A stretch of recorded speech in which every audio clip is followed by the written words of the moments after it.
Bumblebee, my Grecian gals, pals, and all in between. I hope you're ready to feel like a fancy intellect, because today we're covering the top 10 cultural practices of ancient Greece. Fresh out of the oven, we are starting with literature and theater. It wasn't until around 670 BCE that Homer's epics, the Iliad and Odyssey, were finally written in text. Written literature wasn't an option prior to the time of Plato, so all story surviving was told verbally. Spoken literature and theater became naturally intertwined. Together, they presented fictional stories, real history, melodramas, whether on stage or from a grandparent's mouth. Greek theater began in the 6th century BCE in Athens with the performance of tragedy plays at religious festivals. These in turn inspired the genre of Greek comedy plays, and the two both became hugely popular to attend, and performances spread around the Mediterranean. They influenced Hellenistic and Roman theater as well. The works of playwrights like Sophocles and Aristophanes formed the foundation upon which modern theater is based. Meanwhile, it may seem like dialogue was always a part of literature, but it wasn't before a dude named Aeschylus introduced the groundbreaking, revolutionary idea of characters maybe interacting with each other. Other theatrical devices like sarcasm were integrated in works of Sophocles' Oedipus the King. And speaking of stories and oral traditions, lessons learned teaching through story. Ancient Greece used stories of gods, goddesses, and their demigod children and the first of mankind as ways to subtly, or not so subtly, teach behavior, consequences, and ideally self-preservation. Being a mythopoetic culture, they transmitted most story through poetry. As mentioned previously, for a long time, if the everyday Greek person was to learn about anything,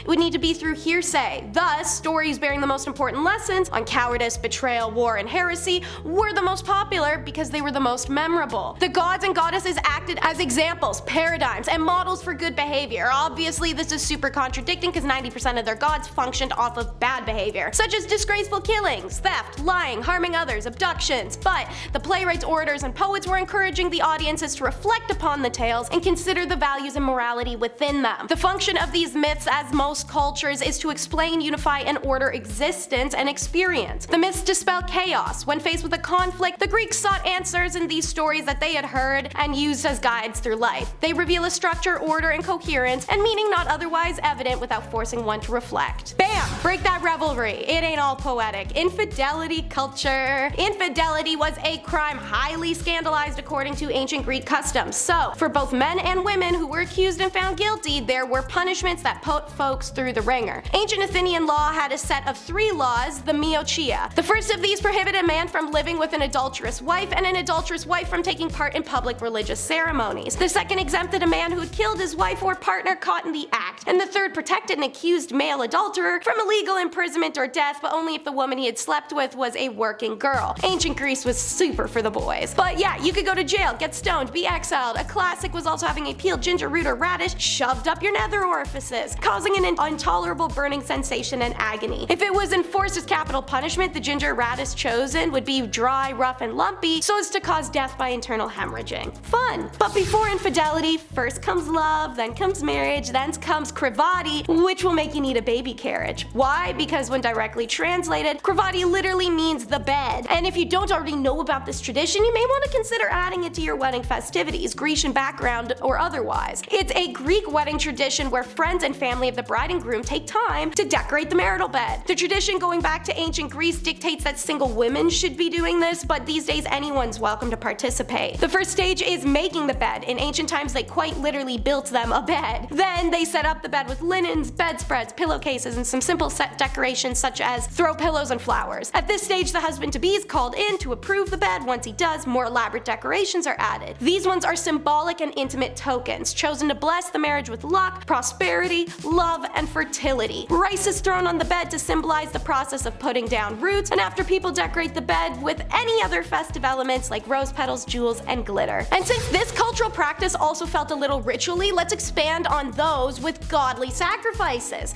Sacrifices were an ancient Greek custom that signified the solidarity and the communion between humanity and divinity. As the gods had once sacrificed for us, we now bestow that back onto them. However, the act of sacrificing demonstrates the difference between the natural world and the divine world. The sacrifice or offering was the heart of the ritual, the center of the whole process by ancient Greek customs. Sacrifices would be offered individually or by a group or community, and they were made in different places or sacred temples. To sacrifice as an individual is not so different from going to a church confessional. It's usually done as a plea for aid, comfort, and understanding, and this is simply how you were able to grab your gods' attention. Obviously, a lot harder than just closing the door and sitting down on a kneeler, so cut them some slack. Community sacrifice was usually done in sanctuaries, with priests doing the sacrificing alongside a prayer and a hymn. The animals that were sacrificed could be goats, lambs, pigs, chickens, and the latter being more of a modest offering, or it could be an ox, which was the most prestigious. Let's get dreamy again and disassociate while staring at some of Greece's most beautiful sculpture and stonework. Ah, beautiful. I can't believe statues like these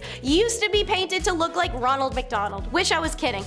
Look at that. Met exhibit brings back color to ancient statues. We'll take it back off. It looks terrible. Anyways, as I'm sure you can tell from that sculpture you just saw, Greece from 800 to 300 BCE took heavy inspiration from Egyptian and Eastern monumental art, and over centuries evolved it into the uniquely Greek vision. Greek artists reached a peak of excellence which captured the human form in a way that had never been seen, particularly concerned with proportion, poise, detail, and the idealized perfection of the human body. Their figures in stone and bronze have become some of the most recognizable pieces of art ever produced. Greek architects provided some of the most distinctive buildings in the ancient world, some of which would become staple features in their towns and cities, surviving through conquerships, battles, and dark ages all the way to modern times, where they remain protected by organizations such as UNESCO. Their architecture would go on to greatly influence the Roman world and the foundation for classical architecture, which would dominate the Western world from Renaissance to present day. Here's a cute little cultural nugget: the MARTIS. Spring has come! The name of March derives from this ancient tradition, which dates back to the cult of Demeter and Persephone. As a form of initiation to the cult, the Usilians, the faithful wore a bracelet called a croquis on both their right hand and left ankle. Amazingly, the tradition still lives on today in modern Greece to celebrate springtime coming. Everyone, regardless of age, adorns themselves with the bracelet. However, there are certain rules that one must abide when creating and wearing the symbolic bracelet.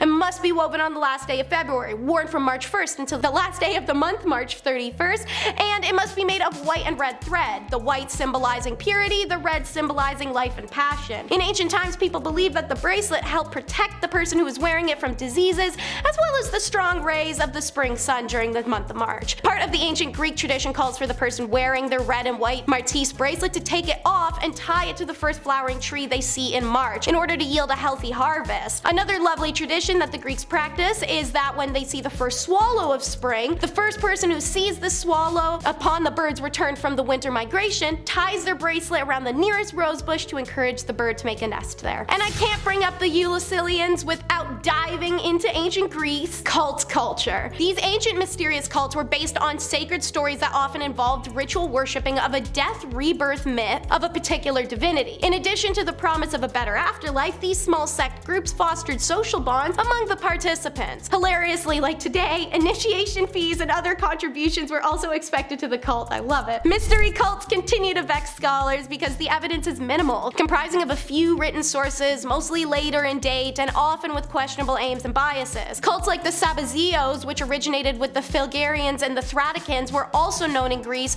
by the 5th century BCE, but they have no surviving stories, only brief historical references saying that his initiatives practiced ritual serpent handling. Dionysus's cult believed in primitive power accessible through wine's ability to lower inhibitions. We know his cult rituals were usually drunken group romps, the playing of bull roarers, and the sacrifice of animals using a double-headed axe, followed by the drinking of their blood mixed with wine. The Dionysians eventually evolved into the Orphics, which were established around the 5th century BCE. And what do cults, gods, and the everyday citizen have in common? They love a good raging festival. The ancient Greeks had hundreds of festivals that were celebrated in various regions throughout Greece and during different periods of their history. Festivals were thrown at any given opportunity, seeing as they had many exuberant emperors and a pantheon of demanding gods. They were pretty frequent, but not all were made equal. The Adonia was a festival that took place in the middle of summer exclusively by women. They would climb up on ladders on the roof of their houses, plant fast-growing plants like lettuce or fennel, and then leave these gardens in the hot sun so plants would sprout and wither immediately, symbolizing the life of Adonis, cut short. Then they would make a spectacular display of mourning by screaming, beating their chests, tearing their clothes off, while hurling an effigy of Adonis and all the dead plants into the ecstasy. The Euphoria was an ancient Greek festival that was celebrated in Athens during the 5th century BC. Two young Athenian girls are selected to carry special object-filled baskets on their head down a natural underground passage leading from the temple of Athena Polias to the shrine of Aphrodite. They would leave the baskets there without looking at them, receive another set of mysterious objects and baskets, carry those bad boys back, and give the mystery baskets to the priestess of Athena. According to Pausanias, no one was allowed to know what was in the basket, no one ever looked, even the priestess had no idea. Obviously, ancient Greece has shown itself to be a culture of wonkiness, ingenuity, creativity, and our last point, intellectual risk takers. Ancient Greek technology developed during the 5th century BC, continuing up and including the Roman period and beyond. Inventions that were credited to the ancient Greeks include the gear, screw, rotary mill, bronze casting techniques, and the use of steam to operate some experimental machines and toys. Oh, and a chart to find prime numbers. Many of these inventions occurred in the later Greek period, often inspired by the need to improve weapons and tactics in warfare. Geometry is without a doubt one of the oldest branches of mathematics. However, the Greeks were the first to insist that geometric facts must be established by deductive reasoning. Thales of Miletus, regarded as the father of geometry, set up a number of axioms and rules in the 6th century BCE. Their approach to philosophy was a way of understanding the world around them without resorting to religion, myth, or magic, and it changed how we viewed the world. Early Greek philosophers were also scientists who observed and studied everything known, its seas, the mountains, as well as the solar system, planetary motion, and astral phenomena. Aristotle gave us the idea that Earth was a globe. He also classified animals and is referred to the father of zoology. Theophrastus was the first known botanist we know of written in history, and the Pythagoreans not only made the earliest advancements in philosophy and geometry, but they proposed the heliocentric hypothesis with Earth revolving around the sun. Suffice to say, the most fed culture of ancient Greece was that of the mind. Alright, thank you so much for watching, everyone. I hope you enjoyed. Be sure to like and subscribe to see more content from this channel, and comment down below what you thought of these freaky Greekies and their culture.